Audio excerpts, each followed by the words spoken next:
दोस्तों आज के इस वीडियो में हम आपसे शेयर करने वाले हैं कि अगर आपके पास कोई भी सिम है, आप अपनी उस सिम को पोर्ट करवाना चाहते हैं किसी भी कंपनी पर, ठीक है, तो उससे पहले मैं आपको 3 स्टेप बताऊंगा जो कि आपके पास होना बहुत ज़रूरी है। अगर आपके पास कंप्लीट है तो तभी आपका सिम पोर्ट हो पाएगा। अगर ये आपके पास तीनों तरीके कंप्लीट नहीं है तो आपका सिम पोर्ट नहीं हो पाएगा, ठीक है। तो उसके लिए आपको मैं बताना चाहूँगा, तो आप हमारी इस वीडियो पर बने रहिए, फुल वॉच कीजिए। तो इससे पहले आपका अगर आप हमारे चैनल पर नए तो आप हमारे चैनल पर को सब्सक्राइब कीजिए और इस वीडियो को लाइक कीजिए। तो चलिए दोस्तों, बिना टाइम हुआ करते हैं अपनी इस वीडियो को स्टार्ट।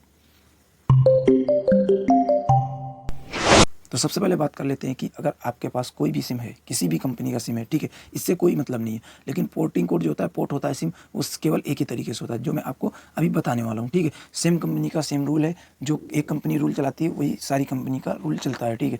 तो मैं आपको बता दूँ कि सबसे पहले आपको कंप्लीट होना चाहिए आपका जो सिम है, आपने चाहे फिर नया लिया हो या फिर आपका सिम यानी पोर्ट करवाया हो या कुछ भी ए टू जेड, लेकिन आपका सिम 90 दिन पुराना होना चाहिए। मतलब आपने उस कंपनी पर 90 दिन से ऑलरेडी मतलब बने हुए हैं, तभी आपका सिम पोर्ट हो पाएगा। अगर आपका 90 दिन पुराना सिम नहीं है तो आपका सिम पोर्ट नहीं होगा। उसका भी रीज़न है, इसलिए नहीं होगा कि आपका सिम पोर्ट 90 दिन से पहले कंपनी कोई भी सिम के लिए मतलब पोर्टिंग के लिए किसी भी ऑपरेटर चेंज करने के लिए आपको यूपीसी कोड रिटर्न में देती नहीं है, ठीक है। मतलब आपको जनरेट करने नहीं देती यूपीसी कोड। इसके लिए आपका जब तक यूपीसी कोड होगा नहीं तो आपका सिम पोर्ट नहीं होगा, ठीक है। तो उसके बाद में दूसरा जो तरीका है तो आपको बता दूं कि आपके सिम पर रेगुलर नेटवर्क आना चाहिए, ठीक है। अगर आपके सिम पर यानी कभी कभी भी नेटवर्क आते हैं तो भी आपका सिम पोर्ट हो जाएगा। लेकिन अगर आपके सिम पर नेटवर्क नहीं आते तो आपका सिम पोर्ट नहीं होगा। मान लीजिए अगर आपकी सिम खो गई या फिर कुछ भी ए टू जेड कहीं भी गुम हो गई या आपकी सिम टूट गई या कुछ भी हो गई, तो आपका जो तो सिम पोर्ट उस पर नहीं हो पाएगा। क्योंकि जब तक आपकी वो सिम नहीं होगी,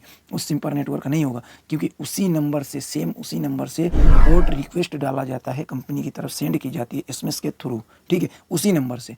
अगर आप उस नंबर से पोर्ट रिक्वेस्ट सेंड ना करके किसी दूसरे नंबर से सेंड करते हैं, ठीक है, तो आपका जो रहेगा तो कैंसिल हो जाएगा। मतलब कि जो आपका रहेगा तो वो आपका बताएगा कि आप गलत कर रहे हैं, इनकरेक्ट आपको बताएगा, ठीक है। तो आपका जो तो ये मान के चलिए अगर आप किसी दूसरे नंबर से पोर्ट रिक्वेस्ट के लिए सेंड करते हैं तो आपका वो पोर्ट रिक्वेस्ट रिटर्न में नहीं आएगा और आपका वो कैंसिल हो जाएगा, ठीक है।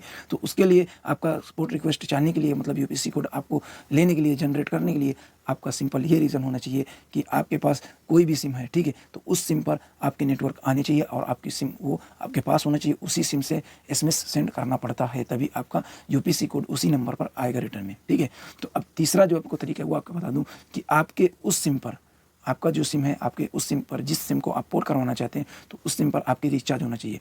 क्योंकि अगर आपके उस सिम पर रिचार्ज नहीं है तो आपका वो सिम से एसएमएस सेंड नहीं होगा, पोर्टिंग कोड सेंड नहीं होगा, सॉरी मतलब पोर्ट रिक्वेस्ट सेंड नहीं होगा। अगर आपका पोर्ट रिक्वेस्ट सेंड नहीं होता है तो आपका मान के चलिए कि पोर्ट जनरेट नहीं होगा, पोर्ट कोड यूपीसी कोड आपका जनरेट नहीं होगा।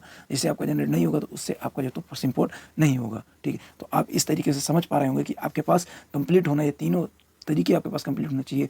पहला तरीका है कि आपके सिम को 90 दिन पुरानी सिम होना चाहिए, और दूसरा तरीका है कि आपके सिम पर नेटवर्क रेगुलर आना चाहिए, और तीसरा है कि आपके सिम पर रिचार्ज होना चाहिए, ठीक है। अगर ये आपके पास तीनों कंप्लीट है तो आपका सिम पोर्ट हो जाएगा, ठीक है। उसके लिए आपको दिक्कत लेने की कोई जरूरत नहीं। तो दोस्तों अगर आपका कोई भी क्वेश्चन है, ठीक है, तो आप हमें कमेंट बॉक्स पर बता सकते हैं, तो आपको हम जो तो वीडियो के थ्रू आपको क्वेश्चन का आंसर दे देंगे। तो दोस्तों मिलते हैं हम आपको अगली वीडियो पर।